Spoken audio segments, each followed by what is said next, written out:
Gentlemen, welcome to G-Pad. My name is George, and today we are reviewing a brand spanking new game, or as brand spanking new as a 12-year-old game can get. We are reviewing the new Shadow of the Colossus that recently got an overhaul on the PS4. The footage we're going to be showing you is cut on the PS4 Pro, so keep that in mind. Today's review and all others like it will be scored out of 10. We will focus on 4 categories. Number 1, story. Number 2, gameplay. Number 3, bullshit. And number 4, good shit. Then at the very end we'll come together and talk about the overall score of the game, so let's jump right in. In this game, you take control of Wander, the protagonist, and your trusty steed Agro, as you and a nondescript woman journey to a cursed land you're not supposed to go. And when the three of you enter a temple, a godly voice from above calls down and says, "What are you doing here?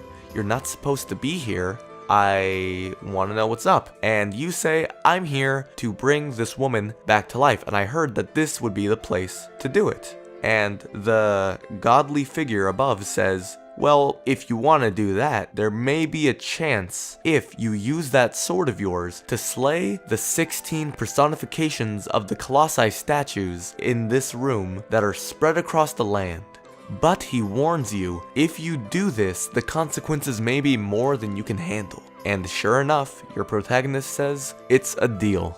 That's the general gist of the story. The really cool thing is that this girl who's dead that you're trying to bring back to life has no actual identity. It could be your girlfriend, it could be your best friend, it could be your mom, it could be your sister, it could be all sorts of things, and it's up to you, the player, to decide, what is this person to me? Clearly it's somebody who's important to your character, so your job is to just decide who's important to you and who would you slay 16 Colossi for.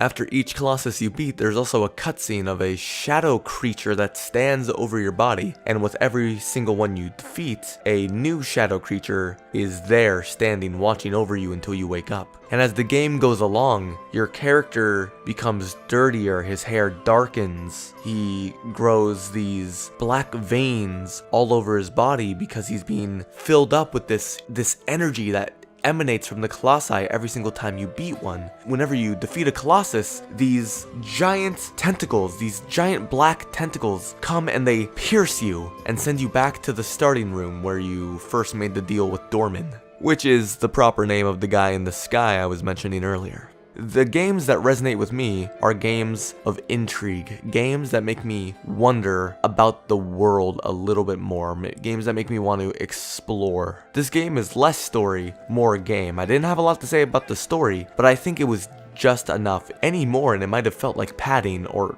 unnecessary at the very worst. There is enough incentive for you to go off on your journey. If that cutscene was never in place, the game would still be stellar, it would still be a legend to this day, but with this little push that the game gives you, the game really elevates itself from just being your regular boss rush game. Not a lot is known about this area, but as you explore, you'll find these giant catacombs and you wonder, were there people who were supposed to live here? There is history here. You can really feel it in every area you go, every arena you fight in, where you find this giant beast that towers over you or is just as small as you in some cases. The point I'm trying to get across is there were things that happened here a long time ago that they'll never tell you, that this PS4 remake still doesn't explain, but just gets you wondering as you're exploring this desolated land. Uh-oh, here comes the spoiler section. Yes, we're going to be talking about the end of the game, which is very, very interesting, and I want to bring it up. So, if you don't want to be spoiled on this 12-year-old game, go ahead and skip to this timestamp I have right here. But if everybody's gone, let's talk about the ending. So about halfway through the game, a cutscene plays of a group of men coming across the same bridge you came across to get into the valley. They're looking for you. You did something wrong, and you're in trouble. It's implied that the sword you have that slays the Colossi was stolen, and you went without permission out of your town, out of wherever you came from with this dead girl to go bring her back to life, even though people warned you not to go. So by the end of the game, they finally caught up with you, you've defeated all of the Colossi, it's finally time to bring this girl back to life. Although the consequences that Dorman explained earlier are beginning to show. As the game progresses, your body becomes dirtier, your hair becomes almost black from its brown beginnings, and your skin becomes pale and veins start shooting up across your face. Just lots of bad things are happening. And the reason why is because Dorman used you to defeat all of the Colossi, which were innocent the entire time. They were guardians, keeping this even greater evil, Dorman, asleep or away, sealed off from ever coming out again. But now that you've destroyed all of the locks that are keeping him in place, he possesses your body and uses you to try and come back, essentially. And the people from your village are there to try and stop you. You then take control of your new Dorman body. And it's kind of a reverse, because for the first time, you're kind of the Colossus running around smacking these little guys. Although no matter how hard you try, even though you defeated all 16 Colossi, even though you're so close now to getting your girl back, they stop you. And that same music that plays every single time you defeat a Colossus plays while you're dying. You turn back into your human self, and they banish you to this pool of water that's all the way in the back of the room, and you're being sucked in. And this segment is so beautiful because you can fight against it. It gives you control. It's not just a cutscene. You can fight all you want, but you're not going to be able to escape your fate. And it eventually pulls you all the way in, and Dorman is sealed once again. They leave the girl, they destroy the bridge forever, preventing anybody from returning or coming back. And just when you think it's all over, your girl wakes up. She sits up, she says nothing. And in comes your trusty horse, injured from a fall off a bridge. Then upon further inspection of the room they're in, they find you, now a baby, sporting little tiny horns coming out of your head. And you know this baby is you, because if you press certain buttons during the end credits, you can actually control the crying of the baby, proving that that is your character. And you, your baby self, and this woman, and Agro, go off to find somewhere else to go now that the bridge is gone. Although now that you've defeated the Colossi and Dorman is sealed away, nature slowly starts to come back to the previously cursed land. You see deer, birds, more animals than you've ever seen before in this area above the temple. And that's where the game ends. It's really left up to interpretation at that point as to what happens next, who this woman was, or even what the significance of Team Eco's other games are. Are you the kid from Eco because of your horns? Are you actually the Trico from The Last Guardian? It's kind of up in the air, but it's really cool, especially because after all of that work you put in, all of the Colossi defeated these giant creatures, these oppressive monsters that just take an eternity to kill. You find out that they were the good guys all along, that they were preventing evil from going out into the world. You essentially went out and slaughtered a bunch of animals that were just guarding the world from Satan himself. And it's amazing. And you get punished because you were warned at the beginning of the game. They kind of alluded to something bad would happen. And since you were slowly looking shittier and shittier as the game went on, you could almost feel that the end was near. So I think this story is very strong. It's not overbearing, and it really makes you think, because that twist at the end, that you were a bastard the entire time just killing these innocent creatures, really hits you. It feels like you really wasted your time because you don't get to enjoy the reward that you worked so hard for, although you were never supposed to deserve it in the first place. So it's kind of cool. Kind of like that one guy who flew too close to the sun. You know the one. Wonder, you're getting a little bit too close to the camera there. This is kind of creepy.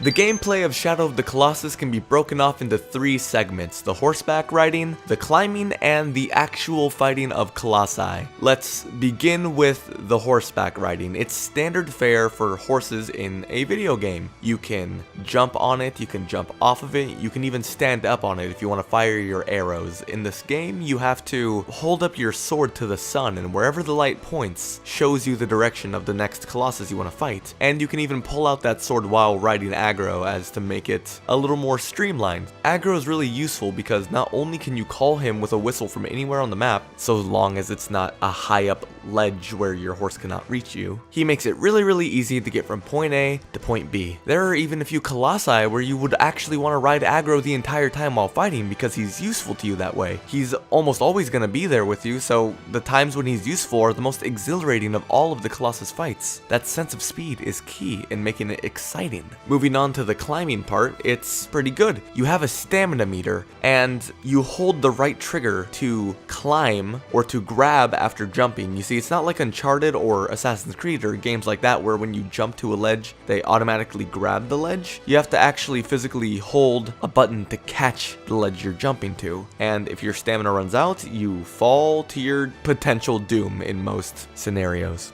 There aren't a lot of climbing puzzles in this game. The most complex climbing will mostly be done on the Colossi themselves. You see, in this game, there's getting to the Colossus, and then there's finding the weak point of the Colossus. Figuring out how to even get on top of the Colossus is a big part of the fight. Some easier than others. The first boss, you know, it's plain and simple. He has fur, which is the only thing your character can latch onto with the grab button on his leg, and you have to stab it with your sword, and you can only damage them by piercing their weak point with your sword. And in most cases, the boss will have multiple weak points, so after you drain an entire weak point of its health, you have to climb up and find little places to gain stamina, and be sure to keep your balance till you can find the next spot. You can even use that same technique you used to find the Colossus, where you were shining the light before with your sword, to find the weak point on the Colossus if you're having trouble finding it, or finding where the next one might be after you finish with one. The animations are so dynamic here, whether you're hanging upside down from a bird or being swung around by this giant gorilla monster, it all looks the way it should. The gameplay is fun. This is an action game of venturing forth to your target, finding a way to get to the target, getting the target's attention, and then killing the Colossus in any way you can.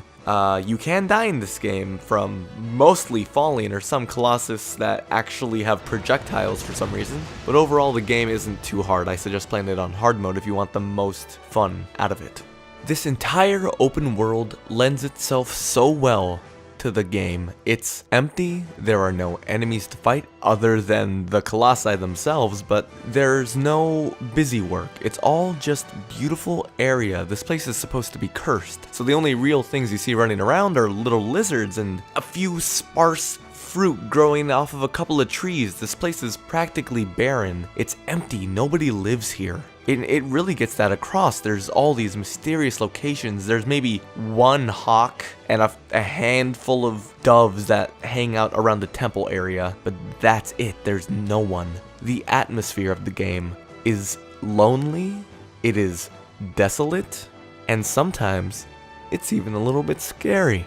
But never did I feel like I couldn't overcome an obstacle. Even at the most frightening looking Colossi, I was able to feel confident that I could defeat it with my special sword and my trusty bow and arrow that does no damage, but sometimes it can be useful in getting a Colossi's attention. Some Colossi are small and need you to do something to expose a weak point, and some are huge that are requiring a very complex climbing puzzle where you need to trick them into looking into a hole so you can get close enough to get onto them. Or some are flying in the sky and you need to find a way for it to come low enough for you to grab on. The game part is so much fun, and that's what makes this so cool, because not only are these designs amazing, the story so cool, and the music stellar, the gameplay, the most important part, is the best part. It's all gravy. The whole thing is good. I gotta say, the gameplay is the biggest reason why you should go out and get this for 40 bucks. You kidding me? That's awesome. The PS2 version, you're probably gonna find it online for 30 bucks anyway. You might as well go out and get the PS4 version if you have the console. It's not necessarily a system seller, but if you have a PS4, if you have a PS4 Pro, this is an automatic buy. You need to get it. If you haven't experienced it, you should. It has all sorts of new achievements. It's got so much attention to detail. Bluepoint Games went all out when recreating this world. They redid animations, redid the entire map. The textures are all different. They even changed the voice of Dorman. Very rarely does a game come close to being as good as this game was and is. I can take a hint, gotta face the facts. You're my only friend. Right, now it's time to talk about the things about Shadow of the Colossus that weren't so strong. If I had to pick one, I do have a gripe. My one problem with the game is that the stamina bar takes up the entire screen. Oh, wait a minute. No, it does not. Not anymore, because they fixed it. You see, in the old game, they had a giant pink circle that took up the entire screen as the game went on. It just got bigger and bigger and bigger. But in this game, it is as if they watched an old G-pad video I made a long time ago talking about this very same thing. Roll this clip. Me? So let's say this, instead of the big pink circle, how about you have a little white bar, right? It's just right there in the bottom right corner. It's a little white bar and it fills up and it goes down. And that's your grip meter. Really simple, really elegant. It's just like not too distracting. It's just, you can even make it pink. You can make it fucking blue. I don't give a shit. It's just like, it's really small. It's really small and it just goes up and it just goes down. Now here's the thing, they didn't just fix the stamina bar problem, they also included an option in the menu to switch the opacity. You can slide it down or higher to your degree or have it removed completely. You can even have it moved to the left side of the screen. You can make the boss's health in the middle of the screen. So instead of doing the bullshit section like we usually do, there's no bullshit in this game. So we're going to smash cut right to the good shit. Shadow of the Colossus on the PlayStation 4 Pro runs at a locked 60 frames per second and even includes a mode that lets you up the graphics and lower the frame rate to 30 FPS, but that is amazing. The game looks so good, I can't even believe it runs so well. Tons and tons of filters. You can play this game in night mode, you can play it with a green look, you can play it with this weird brown or red, there's tons of stuff, and you can even slide a bar for that too, so you can change the intensity of it. There's so much you can do. This options menu is really fleshed out, way more fleshed out than the original was. Boom. Brand new lighting effects. The bloom in the sky, incredible looking god rays. This stuff was never possible back on the PS2. They did a lot of clever tricks to make all this stuff look really nice, but now Bluepoint has outdone themselves. They really went out of their way to give Shadow of the Colossus the upgrade in look that it always deserved. This turtle Colossus is the shit! This bird Colossus is the shit! Look at this clip and tell me this isn't the greatest game you've ever seen. I really like what they did with Dorman's voice. Instead of being this weird, mumbly, mystic speak, it's a little more coherent now, and they mix together this feminine and non-feminine, or rather masculine voice together for this cool little effect. The ability to challenge any Colossus you want from the temple after you beat the game is an amazing incentive for replayability, especially if you want those extra goodies for beating the time trials. I like the price on this bad boy, 40 bucks. You want to know what game is 60 bucks? Boom. You want to know what game is 50 bucks? Boom. Being able to play as your horse without the guy is the best thing. Super secret areas. The ability to turn off the hints from Dorman is a good feature, and I recommend it. The ability to turn off the tutorial in general is good.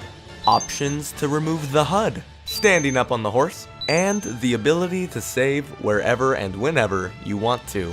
You used to only be able to save every time you beat a Colossi or every time you found one of these special rocks, but now the rocks serve as health regenerators. G-Pad gives Shadow of the Colossus on PS4 a 10 out of 10. Thanks so much for watching, everybody. My name is George, and I have been your host here today on G-Pad. I've done a couple other reviews, and if you'd like to see them, I'm going to list them at the end of this video. I do suggest you follow our Twitter, Pinkpots, which is named right here on the screen right now. There you can get to know me and Austin, and you can see stuff before it's even uploaded to the channel. Pretty soon we're going to be going over all of the Resident Evil games, but I do want to hear what you guys have to think in the comments. Is there anything you'd like us to review? Something new, something old, something that's not even out yet that we could look at when it does? Let me know below. And if you're feeling extra nice, you can consider subscribing to G-Pad and leaving a like on this video just for me. Or here's a few suggestions on what to watch next. One of those is a video I did over on my buddy Tom's channel over at Snickety Slice, so if you end up going there, tell him I sent you, and also be sure to subscribe to him if you like anime like I do.